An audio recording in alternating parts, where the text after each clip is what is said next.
जी हाँ दोस्तों, इस क्वेश्चन को बिल्कुल आपको ट्रिक के माध्यम से, जी हाँ दोस्तों, ट्रिक के माध्यम से हिंदी नाटक का कैसे उद्भव और विकास हुआ, बिल्कुल आपको ट्रिक के माध्यम से देखिए मैं आपको बता दिया हूँ। यहाँ से हिंदी नाटक स्टार्ट होता है और यहाँ पे आकर के रुक जाता है। बिल्कुल बहुत ही आसान तरीका से एक बच्चा भी समझ सकता है इसको, ठीक है। अब इसको हम स्टार्ट करते हैं, बिल्कुल आपको ट्रिक से बताएंगे। चाहे हिंदी नाटक के उद्भव विकास की विवेचना करना आ जाए, चाहे हिंदी नाटक के इतिहास का वर्णन करना आ जाए, किसी भी तरीके से क्वेश्चन आ जाए, हिंदी नाटक मतलब हिंदी नाटक का उद्भव विकास कैसे हुआ, यानी इसका जन्म कैसे हुआ, ठीक है। हम लोग भी बचपन में जन्म लेते हैं, छोटा रहते हैं, हो सकता है कि हमको अपने घर में अगर खाने पीने के लिए मिल जाता है तो वहाँ से बड़ा होते हैं, या तो कोई मामा के यहाँ से बड़ा होता है, कोई यहाँ दीदी के यहाँ से बड़ा होता है, मतलब अलग अलग जगह पर लोग रह करके क्या होता है, बड़ा होते हैं। वैसे ही हम लोग देखेंगे कि हिंदी नाटक कैसे कैसे रास्तों से इन्होंने गुजरा, कहाँ कहाँ हिंदी नाटक गया, कौन कौन ऐसे व्यक्ति थे जो हिंदी नाटक को आगे लाने का प्रयास किए, ठीक है, हिंदी नाटक लिखने का काम किए, और धीरे धीरे इसका विकास किस प्रकार से हुआ, है ना। तो सबसे पहले बात करते हैं हिंदी नाटक का। तो देखिए दोस्तों, हिंदी नाटक सबसे पहले आते हैं शुरुआत, जो इसका शुरुआत वो कालिदास से हुआ। लेकिन शर्त ये था कि कालिदास जो नाटक लिखे थे ना, वो संस्कृत भाषा में लिखे थे, और हमारा तो क्वेश्चन है हिंदी नाटक, और हिंदी नाटक इन्होंने नहीं लिखे थे। तो इसका सबसे पहला अगर नाटक की बात करें ना, तो आया था कालिदास के द्वारा, जो संस्कृत भाषा में लिखा था। तो संस्कृत भाषा से मुझे क्या मतलब, तो उसके बाद कालिदास के बाद जो नाटक का शुरुआत हुआ ना, वो हुआ भरतेंदु जी से, और भरतेंदु जी ने ही हिंदी भाषा में लिखे हैं। यानी कि अगर सही सही कहा जाए हिंदी नाटक का विकास तो भरतेंदु जी से हुआ है। लेकिन अगर नाटक का विकास बोला जाए तो संस्कृत भाषा में पहले भी हुआ था, यानी कालिदास के समय से ही हुआ था, ठीक है। तो हम पढ़ रहे हैं हिंदी के बारे में, तो कुल मिलाकर के हम जानेंगे कि भरतेंदु जी से ही हिंदी नाटक का क्या हुआ, विकास होना शुरू हो गया। अब देखते हैं कि जब भरतेंदु जी से ही मतलब हिंदी नाटक का स्टार्ट हो गया, शुरुआत हो गया, तो कैसे कैसे हुआ। तो सबसे पहले देखेंगे विकास नंबर 1, विकास 2, 3, 4, 5।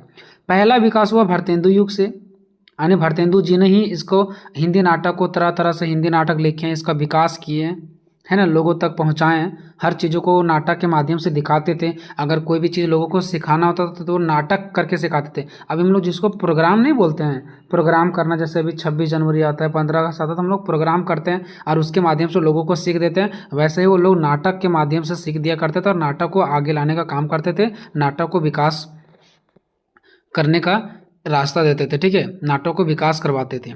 उसके बाद द्विवेदी युग, जब भारतेंदु युग अपने युग में इन्होंने विकास किया, उसके बाद एक द्विवेदी जी आते हैं, इन्होंने भी क्या किया, नाटक को विकास किया। द्विवेदी युग का मतलब क्या है, इसमें द्विवेदी जी जो थे एक द्विवेदी नाटककार थे जिन्होंने नाटक को लिखा और उसको विकास किया।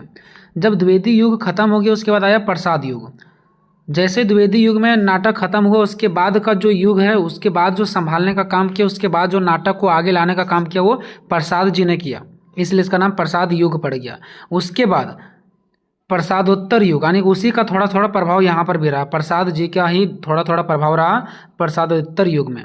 उसके बाद स्वतंत्रोत्तर युग का मतलब है जब हमारा देश आज़ाद हो गया, उसके बाद से बहुत सारे लेखक नाटककार लोग आए, बहुत सारे नाटककार लोग आए और नाटक लिखे हैं, नाटक करवाएं और नाटक का विकास करवाएं, और इस प्रकार से हिंदी नाटक का विकास हो गया। तो ये का करके पढ़ेंगे, बहुत ही आसान है, ठीक है। हिंदी नाटक उद्भव और विकास की विवेचना। सबसे पहले परिचय देखते हैं। तो नाटक लेखन की परंपरा अत्यंत ही पुरानी है। अगर हम प्राचीन नाटक की बात करें, सबसे पुरानी बात नाटक की बात करें, तो महर्षि भट्ट और महाकवि कालिदास का नाम सर्वप्रथम आता है। क्यों? क्योंकि उन्होंने संस्कृत में लिख रखा था, ठीक है, परंतु उनके द्वारा लिखे गए नाटक संस्कृत भाषा में थे। यही तो एक प्रॉब्लम है कि सबसे पहले तो आया था संस्कृत भाषा में नाटक, ठीक है, जिसको लिखने वाला महर्षि भट्ट और महाकवि कालिदास थे, लेकिन ये संस्कृत भाषा में लिखे थे। हिंदी में नाटक लिखने की परंपरा का शुरुआत भरतेंदु हरिश्चंद्र से ही माना जाता है, मतलब भरतेंदु जी से माना जाता है।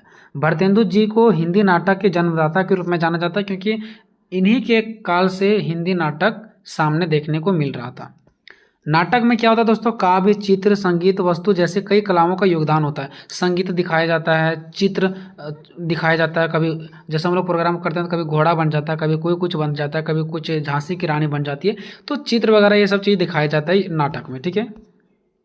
देखेंगे हिंदी नाटक का उद्भव जो हुआ और विकास हुआ वो किस प्रकार से हुआ। तो नाटक रचना को 4 भागों में बांटा जा सकता है, यहाँ पे सॉरी 4 लिखा गया, 5 भागों में बांट सकते हैं, ठीक है। भरतेंदु युग, द्विवेदी युग, प्रसाद युग, प्रसादोत्तर युग और स्वतंत्रोत्तर युग। हालांकि जो ये प्रसाद युग है ना और प्रसादोत्तर युग दोनों एक ही से मिला जुला है, ठीक है।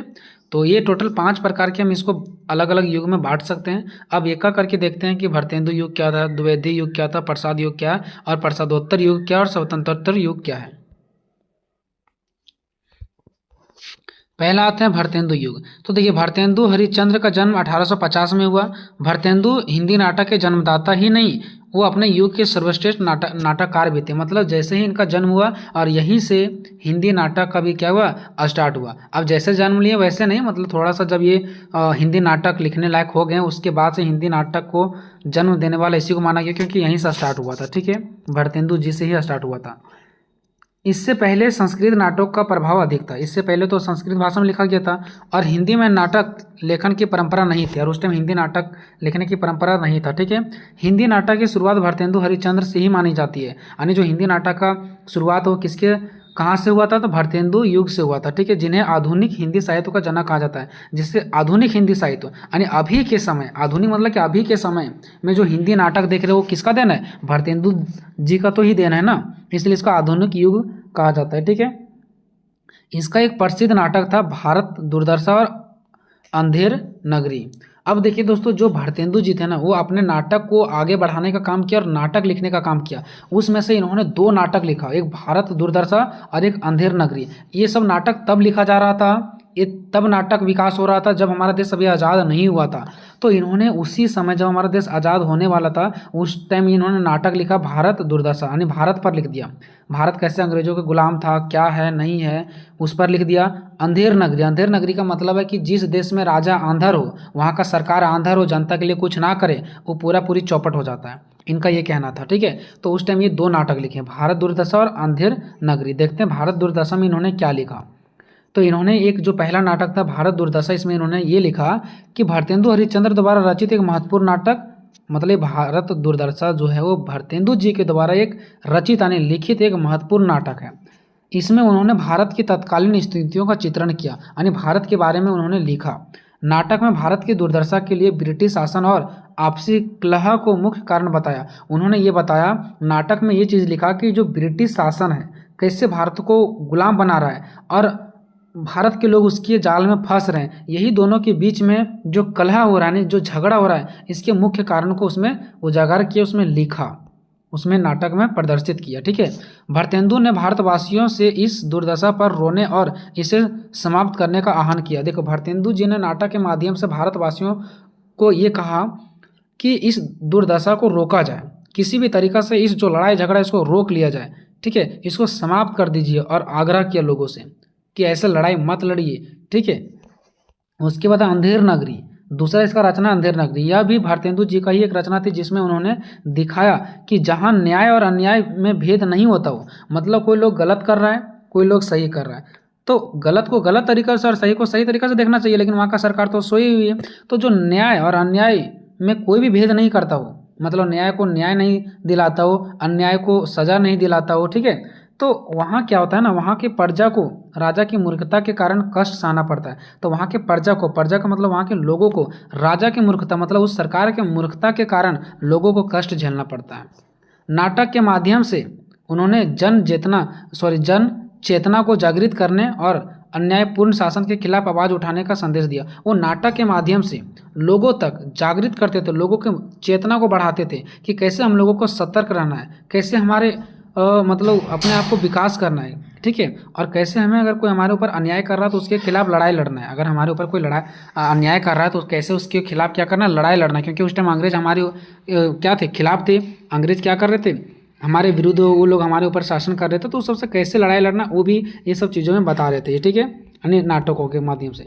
दूसरा द्विवेदी युग। देखिए, द्विवेदी युग का नामकरण आचार्य महावीर प्रसाद द्विवेदी के नाम पर पड़ा, और इन्होंने महावीर जी ने ही अब यहाँ से अपना नाटक का विकास किए, क्योंकि सब दिन ये भारतेंदु जी ही थोड़ी ना करेंगे। ठीक है, उसके बाद का काल जो संभाले वो महावीर प्रसाद द्विवेदी ने नाटक को आगे बढ़ाने का काम किया। ठीक है, और इस युग के प्रमुख नाटककार माने जाते हैं। द्विवेदी युग में नाटकों की प्रगति रुक गई, लेकिन इस युग में नाटक की ज़्यादा प्रगति नहीं हुआ, थोड़ा सा रुक गया। ठीक है, अतः इस काल में मनोरंजन के लिए साहित्य रचना ना हो सकी, और इस समय नाटक को ज़्यादा विकास नहीं हो पाया नाटक, इसलिए लोगों तक मनोरंजन भी अच्छा से नहीं हो पाया। क्योंकि नाटक होगा तभी तो मनोरंजन होगा ना। फिर भी इस काल में जिन नाटकों की रचना हुई वह इस प्रकार है। फिर भी इसमें कुछ ना कुछ नाटक की विकास हुआ, ऐसा नहीं कि एकदम नहीं हुआ, मतलब हुआ लेकिन ज़्यादा नहीं हुआ, ठीक है। जैसे कि तुलसीदास नाटक, चंद्रगुप्त नाटक, महाभारत इत्यादि ये सब चीज़ों नाटक को लिखा गया, ठीक है। उसके बाद में प्रसाद युग, यानी जयशंकर प्रसाद ने इसको आगे बढ़ाने का काम किया। अब यहाँ से जयशंकर प्रसाद को इस युग का नाटककार माना जाता है, ठीक है। जयशंकर प्रसाद ने हिंदी नाटक को आगे बढ़ाया। उनके हाथों से हिंदी नाटक के क्षेत्र में एक अद्भुत पूर्व परिवर्तन हुआ, और यहाँ से ही जयशंकर प्रसाद के हाथों से ही अब ये क्या हुआ, नाटक में थोड़ा सा और विकास हुआ, यानी कि कुछ परिवर्तन देखने को मिला इसके हाथों से। जयशंकर प्रसाद जी ने 1 दर्जन से अधिक नाटकों की रचना की। 1 दर्जन मतलब 12 से भी अधिक लगभग इन्होंने नाटक की क्या किया, रचना किया, नाटक लिखे। जयशंकर प्रसाद ने अपने नाटकों का विषय भारत के गौरवपूर्ण इतिहास से ग्रहण किया, और ये अपने नाटक को जो लिख रहे थे ना वो अपना ज्ञान कहाँ से ले रहे थे, तो भारत के इतिहास से ले रहे थे। उन्होंने इसके पात्र यहाँ पे, ठीक है, इन्होंने इसके पात्र भी अतीत से ग्रहण किया, यानी जो ये नाटक लिख रहे थे ना वो भारत के जो अतीत इतिहास था ना उससे ले रहे थे, ठीक है।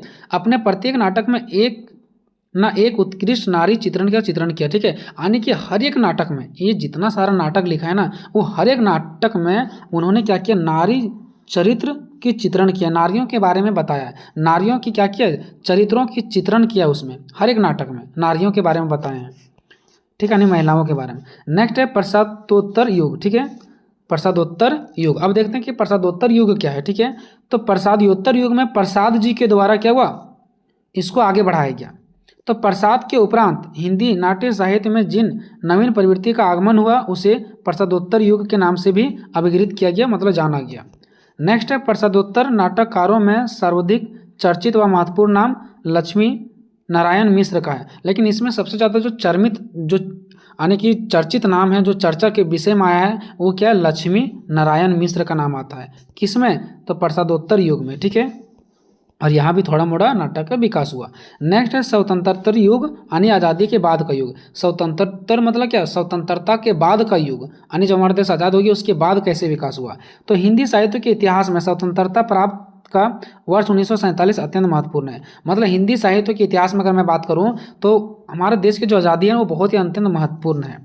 नए परिवेश के कारण नई दृष्टि और नए वेश बोध का उदय हुआ, यानी देखिए हमारा देश आज़ाद हुआ, अब सब चीज़ नया चीज़ होने वाला है। तो इसी प्रकार से एक हिंदी जो नाटक था उसमें भी नया चीज़ों का विकास हो रहा था, नए विचारों का विकास हो रहा था, जिसके परिणाम स्वरूप हिंदी नाटक ने पुराने लोग से हटकर नई सोच और विकसित करना शुरू कर दिया। अब जो हिंदी नाटक में जो पुरानी चीज़ें थे, पुराना विचार था, उसमें कहीं ना कहीं हट करके एक नई विचार को डाला गया, ठीक है, और वो नए तरीक़ा से विकास करने लगे। 1947 के बाद हिंदी नाटक सही अर्थों में तेज़ी से आगे बढ़ने लगा, ठीक है। 1947 के बाद जो हिंदी नाटक का जो विकास हो तेज़ी से बढ़ने लगा। स्वतंत्रता के बाद हिंदी नाटक साहित्य में नए बौद्धिक परिवेश का प्रारंभ हुआ, यानी कि नए बौद्धिक का क्या हुआ, परिवेश हुआ। 1950 के आसपास दिखलाई पड़ता है, और ये सब चीज़ें जो विकास हुआ ना वो 1950 के आसपास दिखलाई पड़ता है, ठीक है, क्योंकि 1947 में तो हमारा देश आज़ाद हुआ था। इस युग में कई नाटककार हुए, जिसमें मोहन, राकेश, धर्मवीर भारती, ठीक है, गिरीश कर्नाड प्रमुख इत्यादि थे, ठीक है। आने की इस नाटककार में जो व्यक्ति आए थे प्रमुख, वो मोहन, राकेश, धर्मवीर भारती और गिरीश कर्नाड प्रमुख थे, ठीक है। इस युग में हिंदी नाटक आंदोलन का विकास हुआ, इसी युग में हिंदी नाटक आंदोलन का भी विकास हुआ, क्योंकि उस टाइम हमारा देश आज़ादी की लड़ाई मतलब चल ही रहा था एक तरह से बोले तो, ठीक है, जिसका उद्देश्य हिंदी नाटक को एक नई दिशा में ले जाना था, ठीक है। और इस टाइम क्या हुआ, हमारा हिंदी नाटक का विकास हुआ और ये आंदोलन का भी विकास किया, क्योंकि लोगों को तक जागृत करते तो लोगों को जगाने का काम करते थे नाटक के माध्यम से, और इस प्रकार से हमारे भारत देश को एक नया दिशा मिला, ठीक है। अब आते हैं निष्कर्ष में। तो हिंदी नाटक का उद्भव और विकास एक लंबी यात्रा है, बहुत ही बड़ा लंबी यात्रा है, जिसमें समाज और समय के साथ साथ नाटककारों ने भी महत्वपूर्ण भूमिका निभाई। जैसे जैसे समय बदलते गया वैसे एक के बाद एक नाटककार आते गए और इसको संभालते गए और आगे विकास इसको करवाते गए। स्वतंत्रता से पहले और उस स्वतंत्रता के बाद भी हिंदी नाटक ने समाज को जागरूक करने का प्रयास किया था, ठीक है, और मनोरंजन भी करवाया नाटक के माध्यम से, और इन्होंने महत्वपूर्ण योगदान भी निभाया। तो आई होप दोस्तों कि ये वीडियो आपको कंप्लीट समझ में आया होगा। अगर समझ में आया होगा तो बस वीडियो को लाइक करें, दोस्तों में शेयर करें, अधिक से अधिक शेयर करें। हो सकता है तो बहुत सारे क्वेश्चन का आंसर करवाऊंगा, लेकिन देखता हूँ कि कितने लोग सपोर्ट करते हैं।